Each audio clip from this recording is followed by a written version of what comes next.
ഇല്ലാത്ത രീതിയിൽ നമ്മൾ വളരെ എക്സ്പീരിയൻസ് ആയിട്ടുള്ള ആളുകൾ ചെയ്യുന്ന ഒരു രീതിയിലേക്ക് നമ്മളുടെ പ്ലാന്റേഷനും മാറി. ആ ഒരു എക്സ്പീരിയൻസ് നമുക്കുണ്ട്. അത് നമ്മുടെ പ്ലാന്റേഷൻ വന്ന് കാണുമ്പോൾ നേരിട്ട് മനസ്സിലാവും. നമ്മുടെ പ്ലാന്റേഷൻ നമ്മൾ സ്വന്തമായിട്ട് അതിനുള്ള നേഴ്സറിയും സംവിധാനങ്ങളെല്ലാം സ്റ്റാർട്ടപ്പ് ചെയ്തുകൊണ്ട് സെക്യൂരിറ്റി സിസ്റ്റവും ഇറിഗേഷൻ സംവിധാനവും എല്ലാം ഇനി ഇതിനകത്ത് എന്താ വേണ്ടതെന്ന് വെച്ച് കഴിഞ്ഞാൽ എല്ലാം ആയി എന്ന് പറയുന്ന രീതിയിലേക്കും ഇനി വേണ്ടത് മണ്ണാണ് നമ്മളെ അനുഗ്രഹിക്കേണ്ടത്. ആ മണ്ണ് അനുഗ്രഹിക്കുന്ന ഒരു കാഴ്ചയാണ് എനിക്ക് ഇന്ന് കാണിച്ചു തരാനുള്ളത്. യെസ്, മണ്ണ് അനുഗ്രഹിക്കുന്ന ഒരു കാഴ്ചയാണ്. നമ്മൾ 2024 മെയ് മാസം 23 നമ്മൾ നട്ട ചെടിയാണത്. ഓക്കെ, ആ നട്ട ചെടി ഇന്ന് വളർന്നു വലുതായി ഏകദേശം ഒരു 6 അടി 7 അടി പൊക്കമാവുകയും അതിൽ ഏറ്റവും പ്രധാനമായിട്ടുള്ളത് ഇതിന്റെ ചൂടിന്റെ അളവാണ്.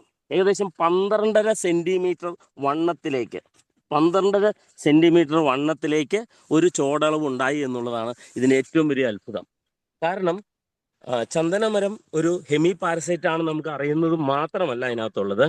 ഇതിന്റെ ഹാർഡ്വുഡ് ഫോർമേഷന് ഏറ്റവും അത്യാവശ്യം വേണ്ടത് ഇതിന്റെ തടിക്ക് വണ്ണം വയ്ക്കുക എന്നുള്ളതാണ്. അപ്പൊ ഇവിടെ ഈ ഭൂമിയുടെ ഏറ്റവും വലിയ അത്ഭുതമാണ് തടിക്ക് വണ്ണം വെക്കുന്ന ഒരു അറ്റ്മോസ്ഫിയർ ഈ ഭൂമിയിലുണ്ട്. അതുകൊണ്ടാണ് നമ്മൾ എപ്പോഴും പറയാറുള്ളത്, IWST പറയുന്നത് പോലെ തന്നെ സമുദ്രനിരപ്പിൽ നിന്ന് 700 മീറ്റർ മുകളിലുള്ള ഭൂമി, അതാണ് ഈ കൃഷിക്ക് യോഗ്യമായ കാലാവസ്ഥയുള്ള മണ്ണുള്ളതെന്ന് തീർത്തും പറയുന്നു. നമ്മളിപ്പോ നേരിട്ട് കണ്ട് ഇപ്പോൾ ഏകദേശം 10 മാസം പ്രായമുള്ള ഒരു ചെടിക്ക് ഇത്ര ആവാൻ സാധിച്ചെങ്കിൽ 15 വർഷം കൊണ്ട് എന്നുള്ളത് 10 വർഷത്തിലേക്ക് നമ്മൾ വിജയകരമായി ഹാർവെസ്റ്റ് ചെയ്യും.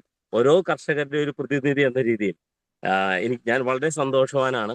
എന്റെ ജീവിതത്തിൽ മണ്ണിലേക്ക് തിരിയാൻ അല്ലെങ്കിൽ കൃഷിയിലേക്ക് തിരിയാൻ ഈശ്വരൻ തന്ന ഈ അവസരത്തെ വലുതായി കാണുന്നു. Thank you sir. അനുവർക്കി ഇവിടെ 15 കൊല്ലം കൊണ്ട് 50 സെന്റിമീറ്റർ എന്ന കണക്ക് ഇവിടെ തെറ്റിപ്പോകുമെന്നൊരു കണക്ക് കൂട്ടലാണ് ഇപ്പൊ കണ്ടുകൊണ്ടിരിക്കുന്നത് അനു. കാരണം എന്ന് വെച്ച് കഴിഞ്ഞാല് 10 മാസം കൊണ്ട് 12 സെന്റിമീറ്റർ എന്ന് പറയുമ്പോൾ 15 കൊല്ലം കൊണ്ട് 121 സെന്റിമീറ്ററിലേക്ക് എത്തിച്ചേരും എന്നൊരു അല്ലെ, അതായത് പറഞ്ഞതിനേക്കാളും ഡബിളിനേക്കാളും കൂടുതൽ എന്താണ് അനു? സാറേ, ഇവിടെ നമുക്ക് കാലാവസ്ഥയുടെ വ്യതിയാനം ചെടിയിൽ ഉണ്ടാകുന്ന മാറ്റം എന്താണെന്ന് വെച്ചാൽ, കൂടുതൽ മഴ കിട്ടിയാൽ മറ്റെല്ലാ കൃഷിയും തകരും. കൂടുതൽ വെയിലായാൽ മറ്റു പല കൃഷികളും കായ്ഫലം ഉണ്ടാകില്ല. പക്ഷെ ചന്ദനത്തിന്റെ ഗുണം എന്താണെന്ന് ചോദിച്ചാൽ, കൂടുതൽ മഴ കിട്ടിക്കഴിഞ്ഞാൽ ചന്ദനത്തിന്റെ തടിക്ക് വണ്ണം വയ്ക്കും. അത് കൂടുതൽ വെള്ളവും ന്യൂട്രീഷൻസും ഒക്കെ ഇൻടേക്ക് ചെയ്ത് വെള്ളം വണ്ണം വയ്ക്കും. അതിന് കൂടുതൽ വെയിൽ കിട്ടിക്കഴിഞ്ഞാൽ അല്ലെങ്കിൽ കൂടുതൽ വെയിലായി കഴിഞ്ഞാൽ അതിൻ്റെ ഹാർഡ്വുഡ് ഫോർമേഷൻ കൂടുതലായിട്ട് സംഭവിക്കും. അപ്പോൾ കാലാവസ്ഥാ വ്യതിയാനങ്ങൾ കൂടി സംഭവിച്ചാലും അത് കൃഷിയെയും വിളവിനെയും ബാധിക്കാത്ത ഒരു കൃഷി കൂടി തന്നെയാണ് ചന്ദനം എന്നുള്ളത് ഉള്ളതുകൊണ്ട് ഈ പറയുന്ന കണക്കുകൾ അതിന് മുകളിലേക്ക് പോകും എന്നുള്ളതാണ് എനിക്ക് എൻ്റെ ഒരു അനുഭവത്തിലും അതോടൊപ്പം തന്നെ ഈ ഭൂമിയിൽ നിന്നുകൊണ്ടും പറയാനുള്ളത്. അപ്പോൾ നമ്മൾ പറഞ്ഞ കണക്കെല്ലാം മാറ്റി പറയേണ്ട വരുമെന്നാണ് പ്രസിഡന്റ് ഇപ്പോൾ നമ്മോട് സൂചിപ്പിക്കണേ അല്ലേ? തീർച്ചയായിട്ടും നമ്മൾ പുതിയ ചരിത്രം കുറിക്കാൻ പോവുകയാണ് സാറേ. നമ്മൾ ഇതിൻ്റെ ഒരു റിപ്പോർട്ടുകൾ എടുത്തുകൊണ്ട് നമ്മൾ ഇതിനെ പബ്ലിഷ് ചെയ്ത് കഴിയുമ്പോൾ സംഭവിക്കുന്നത്, ഇന്ന് ഇത് റിസർച്ച് ചെയ്ത് ലോകത്തിലെ ഏറ്റവും വലിയ ഇൻസ്റ്റിറ്റ്യൂട്ടായ IWST നമ്മളുടെ തോട്ടങ്ങളിലേക്ക് കടന്നു വരും. കാരണം അവർ വന്ന് ഇനി പുതിയ റിസർച്ചും പുതിയ റിപ്പോർട്ടുകളും ചെയ്യും. അവർ റിസർച്ച് ചെയ്ത റിപ്പോർട്ടുകൾ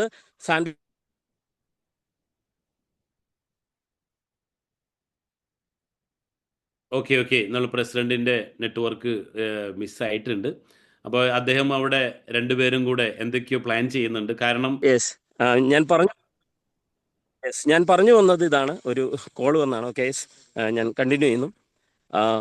സാറേ പറഞ്ഞത്, ഇന്ന് വരെ IWST എന്ന ഇൻസ്റ്റിറ്റ്യൂട്ട് റിസർച്ച് ചെയ്ത് അവർ ബാംഗ്ലൂര്, കർണാടക, ആന്ധ്ര അങ്ങനെയുള്ള സ്ഥലങ്ങളിലെ പ്ലാന്റേഷൻ വിസിറ്റ് ചെയ്തിട്ടാണ് അവർ റിപ്പോർട്ട് സബ്മിറ്റ് ചെയ്തിരിക്കുന്നത്. ഗവൺമെന്റിനും പബ്ലിക്കിനും റിപ്പോർട്ട് സബ്മിറ്റ് ചെയ്തിട്ടുള്ളത്. ഇനി IWST സബ്മിറ്റ് ചെയ്യാൻ പോകുന്നത് നമ്മളുടെ ഈ അത്ഭുതകരമായ പ്ലാന്റേഷനിൽ വന്ന് കണ്ട് പഠിച്ച് മനസ്സിലാക്കി അതിനുശേഷം പുതിയൊരു റിപ്പോർട്ട് തീർച്ചയായിട്ടും സബ്മിറ്റ് ചെയ്യാനുള്ള ഇടയുണ്ടാകും. അതാണ് എൻ്റെ ഏറ്റവും വലിയ പ്രതീക്ഷ. അപ്പൊ അനുവർക്കി, നമുക്ക് ഏറ്റവും കിട്ടിയ പ്ലസ് പോയിന്റ് എന്ന് വെച്ചാൽ ഒരു പറ്റം പരിസ്ഥിതി പ്രവർത്തകര്, കൃഷിക്കാര്, അതോടൊപ്പം തന്നെ കവികള്, അഡ്വക്കേറ്റ്സ്, പത്രക്കാര്, ഇവരടങ്ങുന്നൊരു സംഘം 6-ാം തീയതി നമ്മുടെ കൃഷിഭൂമി സന്ദർശിക്കുന്നുണ്ടെന്ന് പറയുമ്പോൾ അവിടെ കാണിച്ചു കൊടുക്കാൻ തെളിവുകൾ നമ്മുടെ മുമ്പിലുണ്ട് എന്നുള്ളത് വലിയൊരു വസ്തുതയായിട്ട് താങ്കൾക്ക് പറയാൻ പറ്റില്ല ഇവിടെ? ഇവിടെ പരിസ്ഥിതിക്കാരും അതോടൊപ്പം തന്നെ അങ്ങനെയുള്ള എല്ലാ വ്യക്തികൾക്കും അതിൻ്റെ ഒരു മനസ്സിലാക്കുന്നത്, അല്ലെങ്കിൽ അവർ നമ്മളെ സപ്പോർട്ട് ചെയ്യുമെന്ന് പറയുന്നതിന് മറ്റൊരു കാര്യം കൂടിയുണ്ട് സാറേ. കാരണം നമ്മളിപ്പോൾ കൃഷി ചെയ്യുന്ന പ്രകൃതി ലോല പ്രദേശം, എക്കോ സെൻസിറ്റീവ് മേഖലയിലാണ് നമ്മൾ ഈ കൃഷി ചെയ്യുന്നത്. നമ്മൾ വേറെ ഏത് കൃഷി ചെയ്താലും, ഇപ്പോൾ ചന്ദനമാണ്, ഏലമാണ്, കുരുമുളക് ഒക്കെ നമ്മൾ കൃഷി ചെയ്താൽ ഒരിക്കലും പരിസ്ഥിതി സംരക്ഷകർ നമ്മുടെ കൂടെ നിൽക്കില്ല. കാരണം എക്കോ സെൻസിറ്റീവ് മേഖലയിൽ കസ്തൂരിരംഗൻ റിപ്പോർട്ടിൻ്റെയും ഉമ്മൻ വെസ് ഉമ്മൻ റിപ്പോർട്ടിൻ്റെയും ഗാർഗിൾ റിപ്പോർട്ടിൻ്റെ അടിസ്ഥാനത്തിൽ സ്റ്റാൻഡിങ് ടിമ്പേഴ്സ്, അഗ്രോ ഫോറസ്ട്രി സെക്ടറിലുള്ള സ്റ്റാൻഡിങ് ടിമ്പേഴ്സ് ചെയ്യാനായിട്ട് സപ്പോർട്ട് ചെയ്യുന്നു, അവരത് പ്രൊമോട്ട് ചെയ്യുന്നു. അപ്പോൾ ആ പ്രൊമോട്ട് ചെയ്യുന്നത് നമ്മൾ ചെയ്യുന്നത് കൊണ്ട് തീർച്ചയായും പരിസ്ഥിതിക്കാരെല്ലാം നമ്മുടെ കൂടെ കട്ടയ്ക്ക് നിൽക്കും എന്ന് തന്നെ എനിക്കിതിനകത്ത് പറയാനുള്ളൂ. Okay thank you Anu Varkey.